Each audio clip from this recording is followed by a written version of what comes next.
Salam dostlar, mən Hilal. Salam, mən Bilal. Kanalımıza xoş gəlmisiniz. Heç olub ki, bir şeyə baxmısan, amma bir neçə saniyə sonra onun əslində tam başqa şey olduğunu görmüsən. Bəs heç düşünmüsən ki, gördüklərimizə həqiqətən gözlərimiz görür, yoxsa beynimiz onları bizim üçün hazırlayır? Bu gün çox maraqlı bir sualın cavabını axtaracağıq. Beynimiz bizi aldada bilərmi? Beynimiz necə düşünür? Əslində beynimiz sadəcə gözlərimizdən gələn görüntülərə baxmır. O gördüyümüz, eşitdiyimiz və hiss etdiyimiz məlumatları birləşdirir və onların mənasını tapmağa çalışır. Məsələn, uzaqda bir insan görürsən, beynin onun kim olduğunu, nə etdiyini və hara getdiyini çox tez təxmin edir. Amma bu təxmin səhv ola bilər və belə olanda maraqlı şey baş verir. Beynimiz bizi aldadırmış kimi görünür. Niyə bəzən səhv görürük? Bunun ən məşhur nümunələrindən biri optik illüzyonlardır. Bəzi şəkillərdə xəttlər düz olsa da biz onları əyri kimi görə bilərik. Çünki beynimiz görüntünü sadəcə qəbul etmir. Onu əvvəlki təcrübələrimizi əsasən şərh edir. Yəni gözümüz məlumatı gətirir, amma son qərarı beynimiz verir. Beynimiz bizi aldada bilər. Bəli, amma buna da aldatmaq sözünü biraz fərqli başa düşmək lazımdır. Beynimiz qəsdən bizi aldatmır. Sadəcə bəzən sürətli qərar vermək üçün təxmin edir. Bu əslində çox faydalıdır. Çünki beynimiz hər gördüyümüz şeyi sıfırdan analiz etsəydi, qərar vermək çox uzun çəkərdi.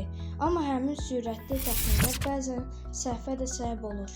Beynimiz hər şeyi bilir? Xeyr, beynimiz çox güclü olsa da hər şeyi bilmir. Məsələn, bir şəklə baxanda beynimiz bəzi detalları görməyə bilər.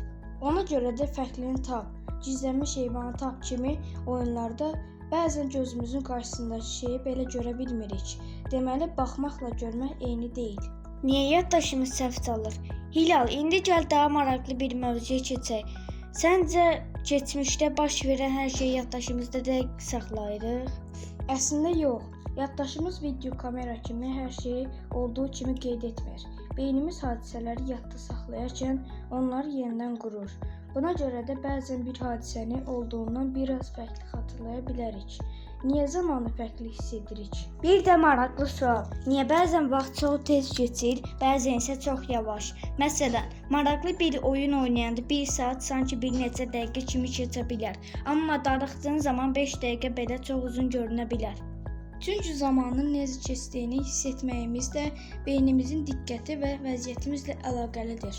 Beynimiz necə səhv görür? Beləliklə gözlərimiz ətrafımızdakı məlumatları qəbul edir, beynimiz isə həmin məlumatları sürətlə birləşdirib mənalandırır. Bəzən isə beynimiz məlumatı tam düzgün şərh etmir. Və nəticədə biz olmayan bir şeyi var kimi görə, olan bir şeyi isə görməyə bilərik. Deməli, növbəti dəfə bir şəklə baxanda və mən bunu niyə belə görürəm deyə düşündükdə yadına sal. Gözlərin sadəcə məlumat gətirir, beynin isə hekayəni tamamlayır. Səncə beynimiz bizi daha çox nə vaxt çaşdırır? Optik illüzyonlarda, yaddaşda, yoxsa başqa vəziyyətlərdə? Fikirlərinizi şərhlərdə yazmağı unutmayın. Videomuz xoşunuza gəldiysə bəyənib paylaşmağı unutmayın. Kanalımıza da abunə olmağı unutmayın ha. Növbəti videolarda görüşmək ümidi ilə.